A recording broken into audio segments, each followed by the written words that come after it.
रोना खट कर रोए। श्री कृष्ण गोविंद हरे मुरारे, हे नाथ नारायण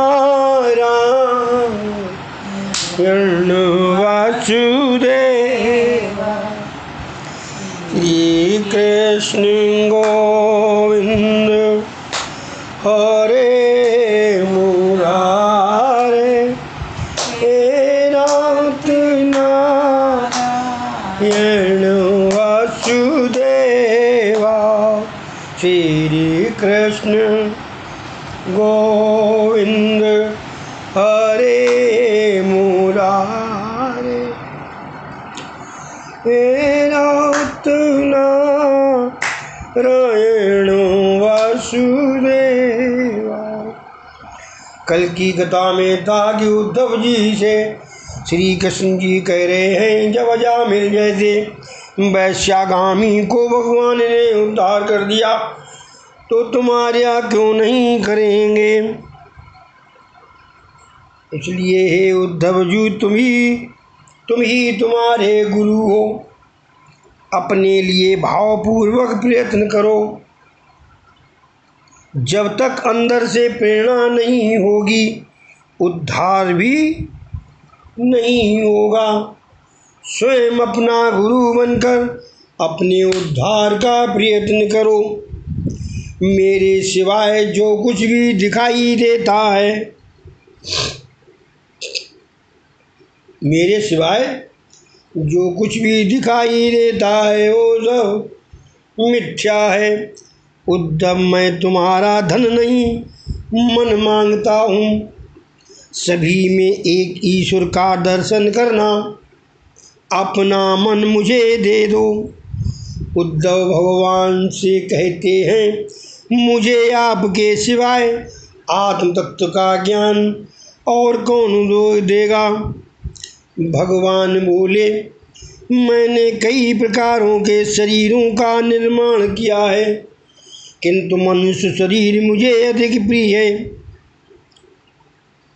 इस मनुष्य शरीर में जीव तीक्ष्ण और एकाग्र बुद्धि युक्त होकर ईश्वर का साक्षात अनुभव कर सकता है।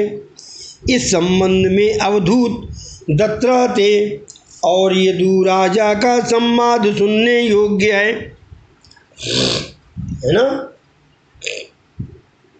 इस संबंध में अवधूत दत्तात्रेय और यदु राजा का संवाद सुनने योग्य है। उद्धव जी, यदु राजा ने श्री दत्तात्रेय से ऐसे ही प्रश्न पूछे थे। यदु राजा ने देखा कि त्रिकालदर्शी अवधूत ब्राह्मण निर्भयता से विचर रहे हैं, सो उन्होंने पूछा, दत्तात्रेय जी, आपकी भांति मेरा शरीर पुष्ट नहीं है। जिस काम और लोभ की अग्नि में संसार के अधिकांश लोग जल रहे हैं, उससे आप बिल्कुल प्रभावित नहीं होते हैं। आप अपने ही स्वरूप में स्थित रहते हैं। आप अपनी आत्मा में अनिर्वचनीय आनंद का अनुभव किस प्रकार कर पाते हैं। दत्तात्रेय जी बोले, राजन, मैंने जान लिया है कि सांसारिक जड़ वस्तुओं में आनंद नहीं है। जड़ वस्तुओं में से भी मन को हटाकर सभी के दृष्टा आत्म स्वरूप में दृष्टि को स्थिर करके दृष्टा का दर्शन करता हूँ।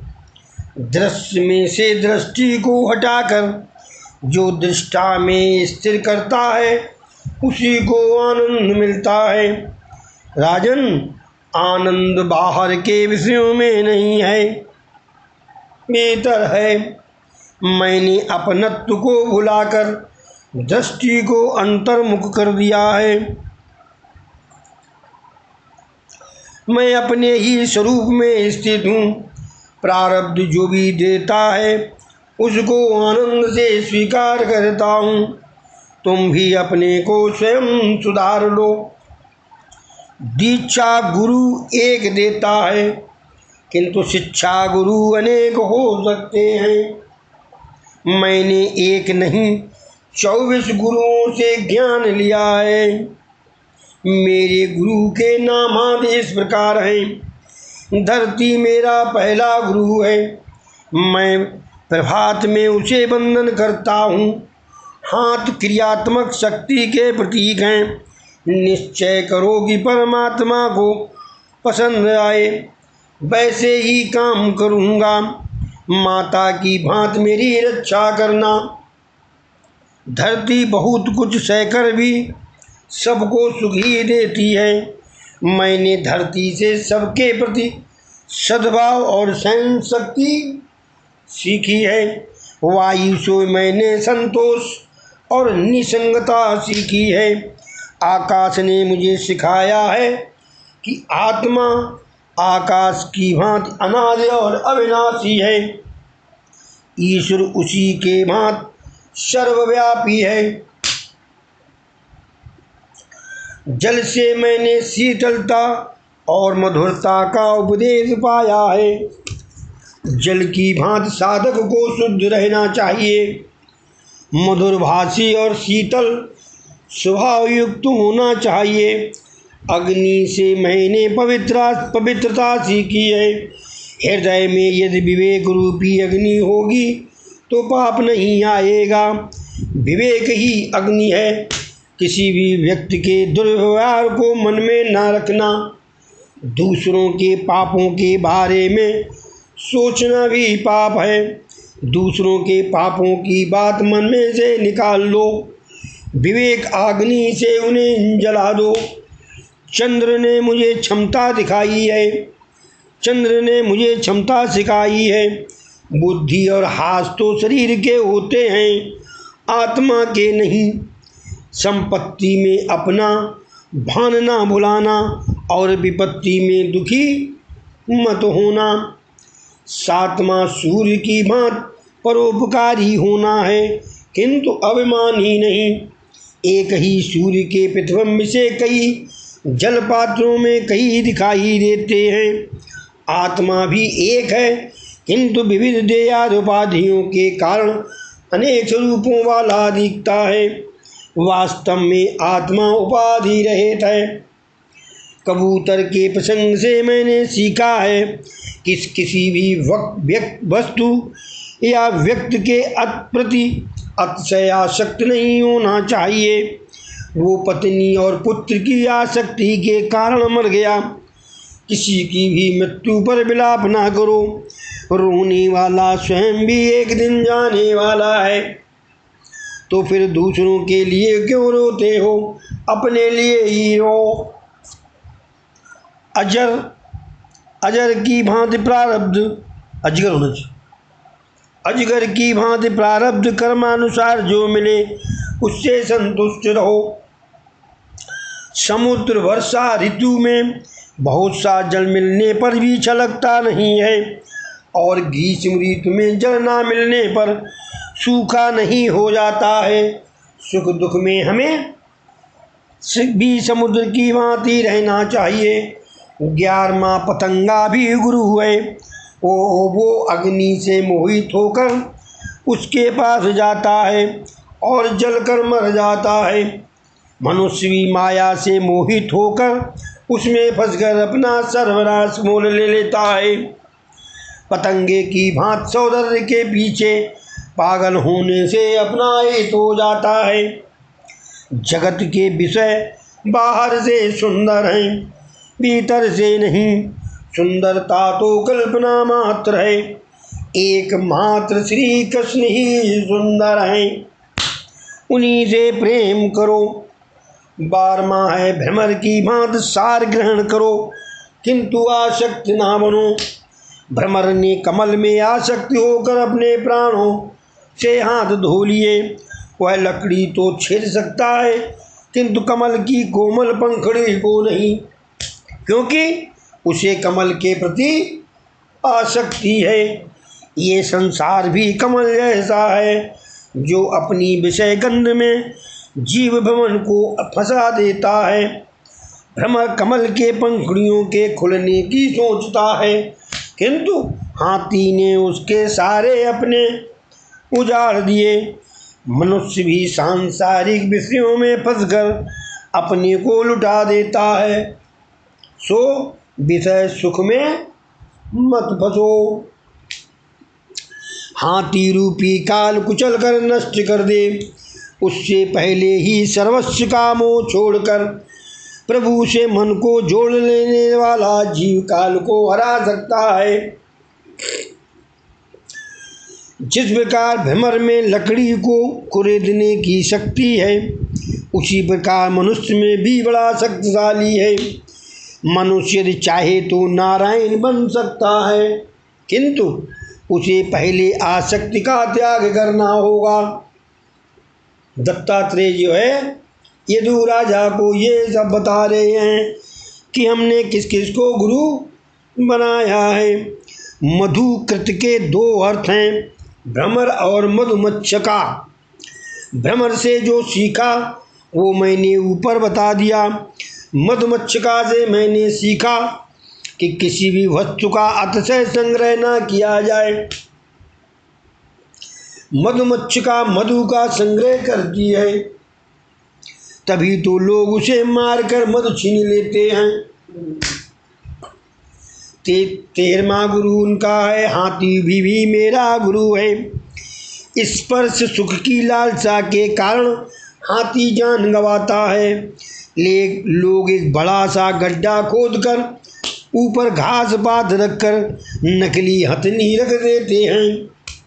हाथी उसे असली हथनी मानकर स्पर्श सुख की इच्छा से वहाँ जाता है और तुरंत उस गड्ढे में फंस जाता है। साधक पुरुष को चाहिए कि वो नारी का संग ना करे, और स्त्री साधिका को चाहिए कि वो पुरुष का संग ना करे। मूर्त तक का स्पर्श ना किया जाए। पदापेवती विच्छु माँ स्पर्शे दिदारवी मम। साधक के लिए घाट है। मधुमक्खी द्वारा एकत्रित 14वां, मधुमक्खी द्वारा एकत्रित मधु शिकारी छीन ले जाता है। योगी भी बिना उद्यम किए ही भोग पा सकता है। धन का संग्रह करने के बदले दान करो।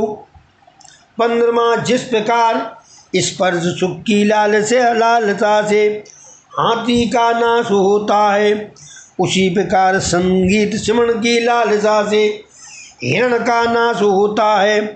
सो योगी को गीत नृत्य संगीत आदि विषयों का त्याग करना चाहिए। 16वां, रस सुख की जिह्वा सुखा स्वाद की लालसा मछली को मारती है। कांटे में लगाया गया मांस मछली खाने जाती है और मर जाती है। मनुष्य को भी ये जिह्वा बड़ी परेशान करती है। सभी इंद्रियों को जीत कर भी यदि जिह्वा को नहीं जीता तो नाश ही होगा। जो रसना को जीतता है वो सर्वस्व को जीत लेता है। जितम सर्व जिते रसम, जितम सर्व जिते रसे। दत्तात्रेय जी ने इस प्रकार शब्द, स्पर्श, रस, रूप और गंध इन पांचों विषयों की चर्चा की। एक ही विषय का सेवन करने पर भी हाथी भ्रमर आदि का नाश होता है, तो सभी विषयों का सेवन करने वाले मनुष्य की तो कैसी दुर्गति होती होगी। मृत्यु के पश्चात सुनाया जाने वाला गरुड़ पुराण मनुष्य को मृत्यु के पूर्व ही सुनना चाहिए। कुरंग मातंग पतंग मणमाना हता पंचवीरेव पशु एक प्रमेदी सकथम नहंते सेवते पंचवीरेव वंच।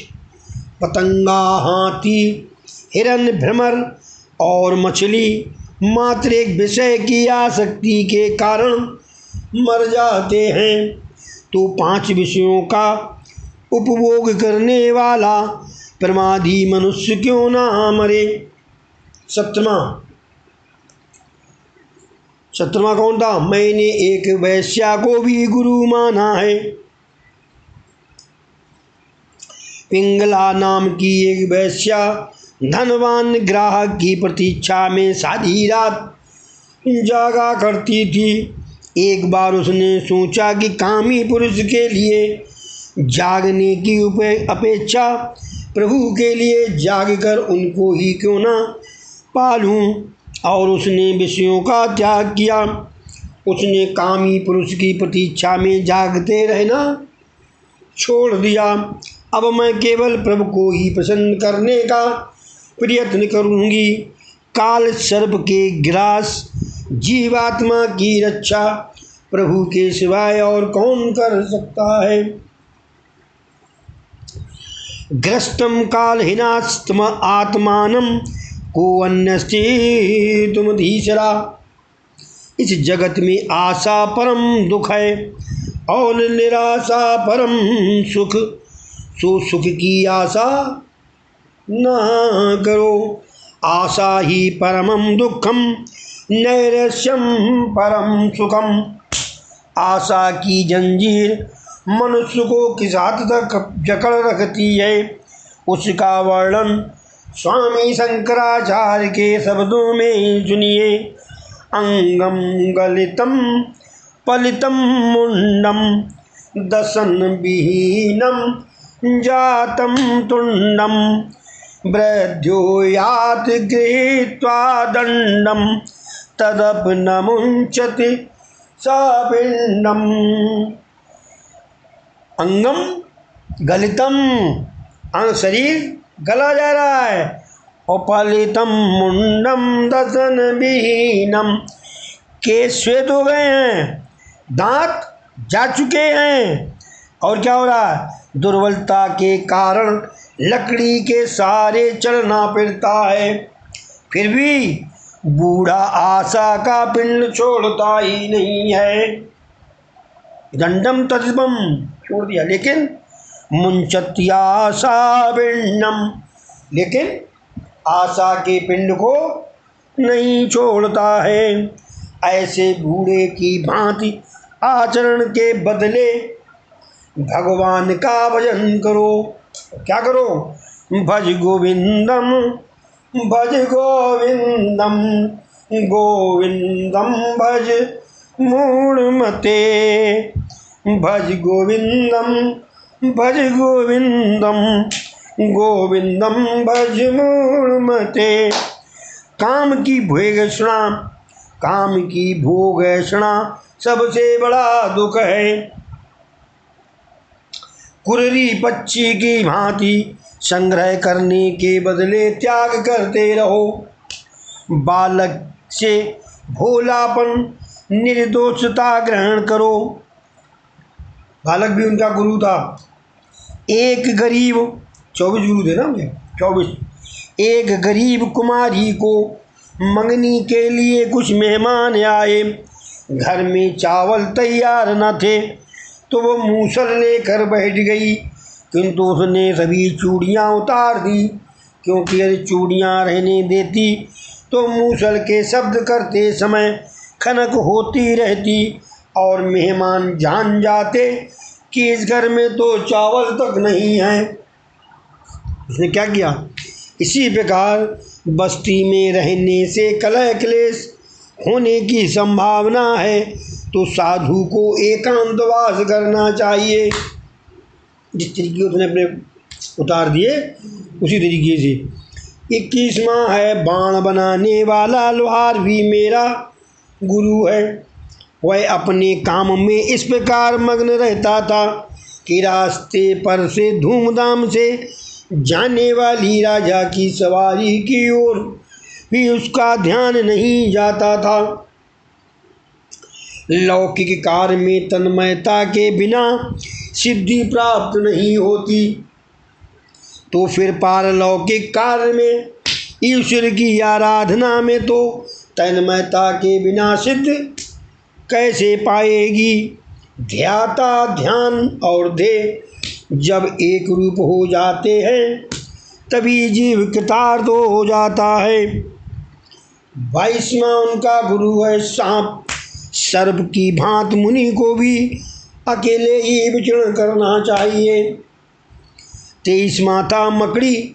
मकड़ी अपने मुंह से लाल टपकाती है, उससे खेलती भी है और उसे निगल भी जाती है। ईश्वर भी अपनी माया से सृष्टि का सर्जन करता है और अंत में उसे संगार भी करता है। कीटक भी मेरा गुरु है। भंवरी उसको पकड़कर अपने बिल में कैद कर देती है।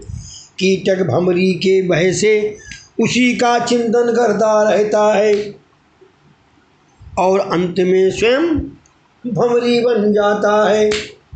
बहुत बड़ी बात है ये। मनुष्य भी ईश्वर का चिंतन करते करते ईश्वर बन सकता है। विषयों का चिंतन करने से उसका मन विषयी हो जाता है। प्रभु का चिंतन करने से प्रभुमय हो जाएगा। यदुराजा ने गुरु दत्तात्रेय को साष्टांग दंडवत प्रणाम किया। मतलब उनने अपने 24 गुरु बता दिए, उसी में उसने जो प्रश्न थे उसके वो जवाब मिल गए। आगे चलकर श्री कृष्ण ने उद्धव जी को बंधन और मोक्ष का स्वरूप समझाया। बंधन और मोक्ष शरीर के नहीं, मन के धर्म हैं। हे उद्धव, ये जीव मेरा ही अंश है, फिर भी अविद्या के कारण बंधनों में बसता है। नाम ही उसे मुक्ति कर सकता है। ईश्वर बंधन और मोक्ष से परे है, जीव कर्मों से बंधा हुआ है। ईश्वर नित्य मुक्त है। इस संसार में आत्मज्ञान वाला मुक्त है और अन्य सब बने हुए हैं। जिस व्यक्ति के प्राण इंद्रियों मन जिस व्यक्ति के प्राण इंद्रियां मन वृत्तियां तथा बुद्धि संकल्प रहित है, वह देहधारी होते हुए भी देह गुणों से मुक्त है। साधु पुरुषों और भक्त के लक्षणों का भी वर्णन किया। उन्होंने सत्संग की महिमा का वर्णन करते हुए कहा, वृत्तासुर, प्रहलाद, बलि राजा, विभीषण, सुग्रीव, हनुमान, कुब्जा, ब्रज की गोपियाँ आदि सत्संग के द्वारा ही मुझे प्राप्त कर सके थे। वे वेदों से भी अज्ञात थे और उन्होंने तप भी तो नहीं किया था, फिर भी सत्संग प्रेरित भक्ति के कारण मुझे पा सके। इति श्री अद्य कथायां समाप्तम। आगे की कथा कल। हरे कृष्ण कृष्ण कृष्ण हरे हरे, हरे राम राम राम हरे हरे, हरे कृष्ण